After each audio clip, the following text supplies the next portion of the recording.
குடும்பங்கள் இன்றைக்கு என்னுடைய பிள்ளைக்கு யார் விடுதலை கொடுக்க முடியும்? என்னுடைய பிள்ளைக்கு இந்த ஐஸ்வர்யம் யார் விடுதலை கொடுக்க முடியும்? என்னுடைய பிள்ளைக்கு யார் வியாதியை மாற்ற முடியும்? என்னுடைய பிள்ளைக்கு யார் அற்புதத்தை செய்ய முடியும்? கேள்வியோடு இருக்கலாம். நான் ஒன்றை சொல்லுவேன், அந்த கேள்விக்கு பதில் தருகிற தெய்வம் அந்த இயேசு கிறிஸ்து ஒருவர். அந்த விடுதலை தருகிற தெய்வம் அவர் ஒரே ஒரு தெய்வம், அந்த இயேசு கிறிஸ்து தெய்வம். நீ ஏக்கத்தோடு இருக்கலாம், ஐயோ இந்த பிள்ளை ஐயோ ஐஸ்வர்யத்துக்கு அடிமையாக அழிந்து போய்கொண்டிருக்கிறார் என்று சொல்லிகள் திரும்புகிறார்களே, எப்படி அவர் சொல்லியும் அவருடைய வாழ்க்கை கேள்விக்குறியா இருக்கிறது.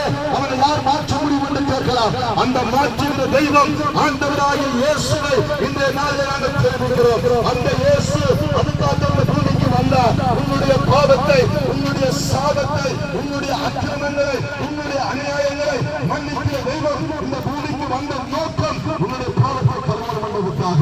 அருமையான விக்ராமத்தில் சொல்ல விரும்புகிறேன். இயேசு கிறிஸ்து ஒரு மனிதன் சாதி